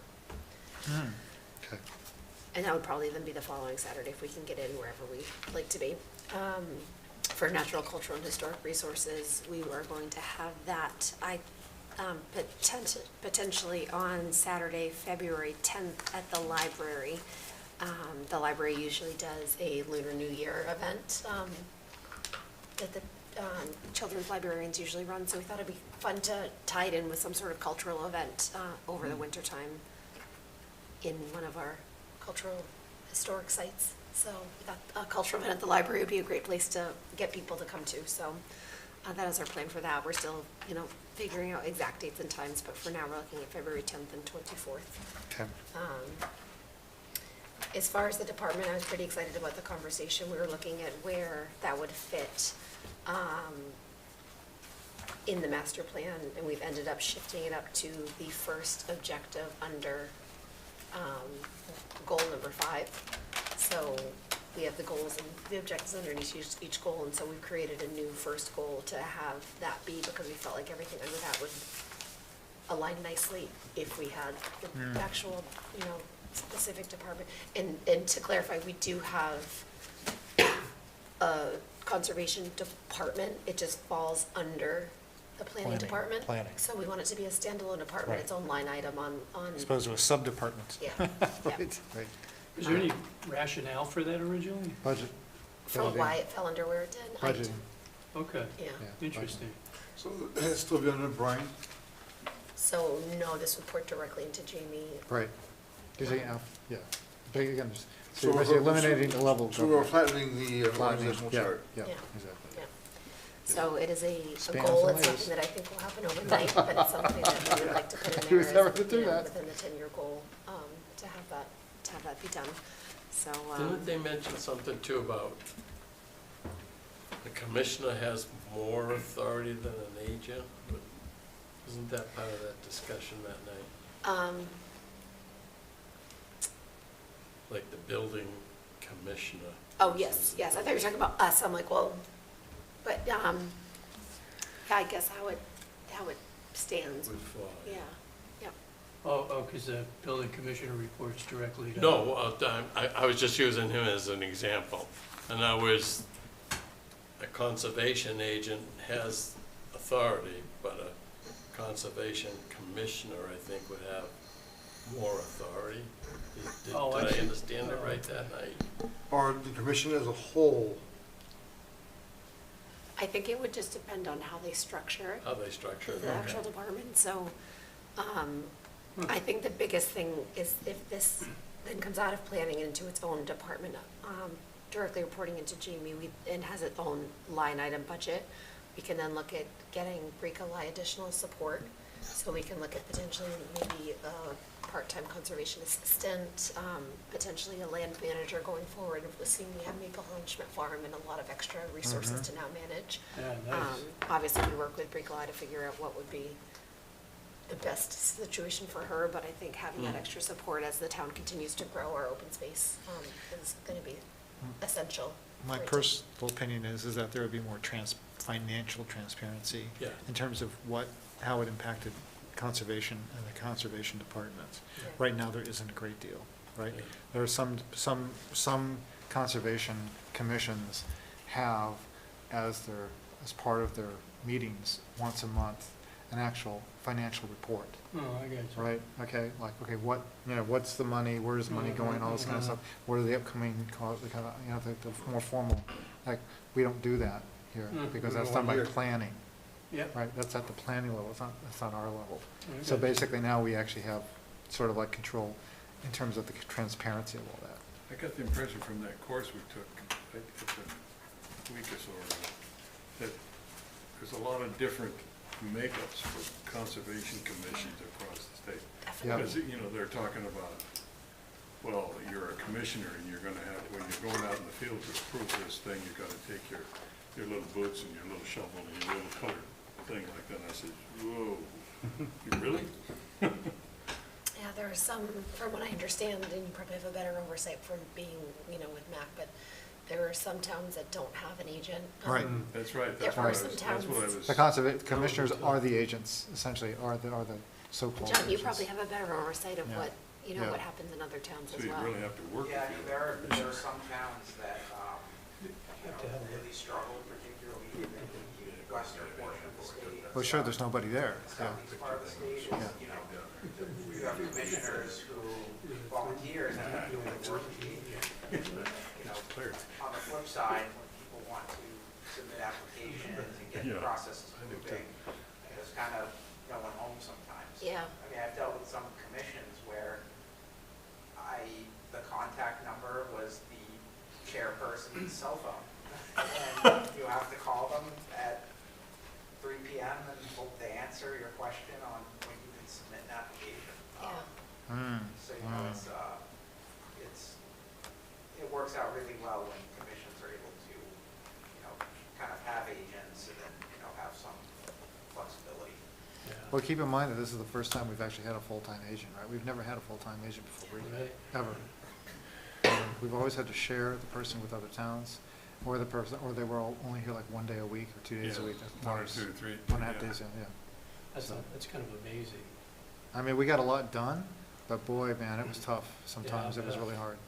Yeah. So what's the process for making? Town council. Yeah, town council have to Town council approve the has to approve it. second line item. Because you're structurally changing the organization. Yeah.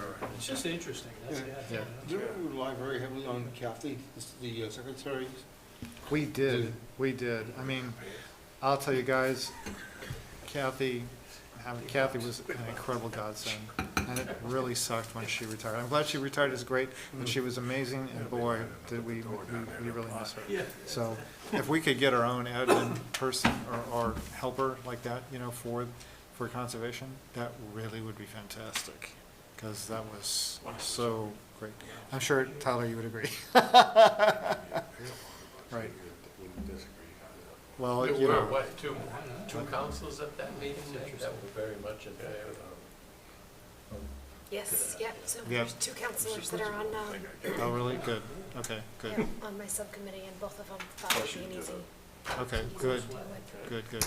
CPA funds and the additional land that we Yeah, purchased, it makes exactly. sense. And we're starting to get, in terms of projects, we're starting to get pretty big in terms of what we do, and what, our reach now is actually much, much greater than it was 10 years ago. Okay, were you done with master plan? I'm done. Okay.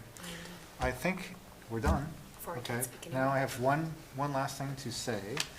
That is, as you guys know, the last couple of months or so, Meg and I have been working, hand in hand together, because the idea was to ultimately succession, basically Meg and Mark into their roles. And I would like to propose to do that starting the beginning of next year. So after this meeting, then, we'd have Meg as chair and Mark as vice chair, if you guys are all in agreement with that. Is that okay with everybody? Absolutely. Mark, you good with that? I should ask you beforehand. I don't. Mark, heads up.